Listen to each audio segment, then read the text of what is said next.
Assalamualaikum warahmatullahi wabarakatuh. Kembali lagi bersama aku Latifah. Di video kali ini aku mau ngasih informasi kepada calon TKI Malaysia, khususnya di sektor kilang atau pabrik, bahwasanya pentingnya kita mengecek berkas atau biodata sebelum mendaftar kilang. Nah, buat teman-teman yang penasaran, simak video ini sampai habis ya. Nah, sebelum kita mungkin calon TKI Malaysia yang ingin mendaftar ya, ingin mendaftar ke PT ada buka ada job kilang ini, kilang ini. Nah, kalian ingin daftar nih. Nah, saran aku ya, sebelum kalian daftar, kalian cek dulu berkas atau biodata kalian di ijazah, di KTP, di KK, terus di akte.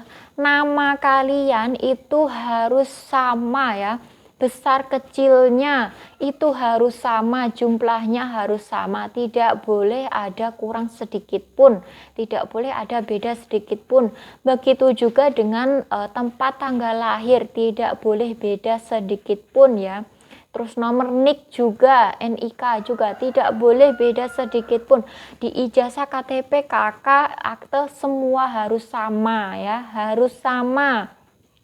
Kenapa harus sama? Karena kalau kalian tidak mengecek biodata kamu, terus kamu udah terlanjur lolos, udah terlanjur proses, di tengah-tengah proses itu biasanya berkas kamu kalau beda itu ketahuan dan kamu akan diberhentikan di proses itu, tidak bisa lanjut dulu.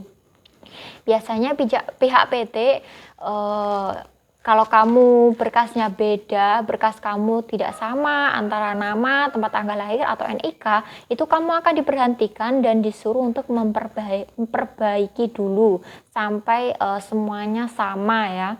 Dan itu pasti akan memakan waktu. Nah, biasanya kalau ada anak yang biodatanya bermasalah, seperti nama, penulisan nama atau tempat tanggal lahir, pokoknya biodata kamu itu bermasalah ya intinya.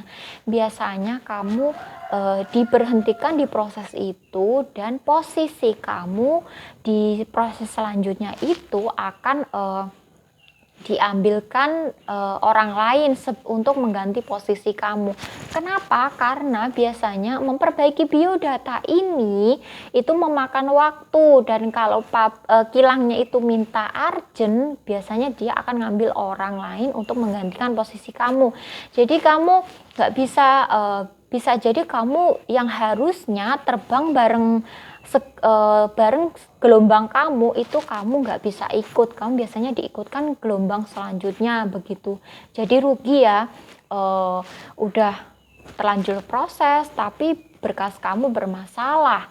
Nah, kamu ya rugi, harusnya kamu terbang sama teman-teman kamu barengan tapi kamu nggak jadi barengan, kamu dinantikan dulu, kamu disingkirkan dulu sampai berkas kamu itu bener-bener udah baik, udah penulisannya udah benar semua gitu. Makanya ada beberapa PT atau mungkin agen itu yang biasanya misalnya kilang A udah proses jauh, tiba-tiba mau terbang dia buat status urgent, minta orang segini, butuh 2 orang aja, butuh 3 orang aja yang ready paspor, terus nanti seleksi biodata aja. Nah, biasanya kalau PT buat status seperti itu, cari orang yang urgent, yang ready paspor, itu biasanya ada anak yang di tengah prosesnya itu dia terkendala di berkas atau biodatanya. Nah, dia cari pengganti orang itu untuk menggantikan posisinya. Nah, itu rugi banget ya, udah proses jauh, di tengah jalan udah mau berangkat tapi kita stuck, berhenti di tengah jalan karena berkasnya nggak sama, penulisan namanya, tempat tanggal lahirnya nggak sama. Jadi rugi banget ya.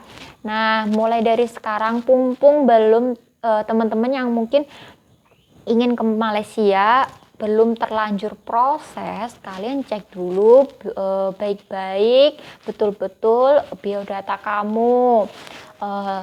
semua harus sama, tidak boleh ada beda sedikit pun, supaya nanti saat proses itu bisa lancar, tidak bermasalah ya. Ini sangat penting ya, harus diketahui karena banyak juga kejadian udah di tengah jalan, udah di tengah proses nggak bisa lanjut gara-gara biodatanya bermasalah. Ini banyak sekali terjadi. Nah, buat teman-teman ini sebagai pengalaman aja, harus dicek dulu berkasnya sebelum melamar kerja di Malaysia atau negara lain. Saya rasa itu sama ya, berkasnya harus sama, tidak boleh beda. Oke, segitu aja video dari aku ya. Semoga aja video ini bisa bermanfaat dan bisa membantu teman-teman ya yang ingin ke Malaysia, khususnya di sektor perkilangan. Nah, semoga aja bermanfaat. Terima kasih. Wassalamualaikum warahmatullahi wabarakatuh.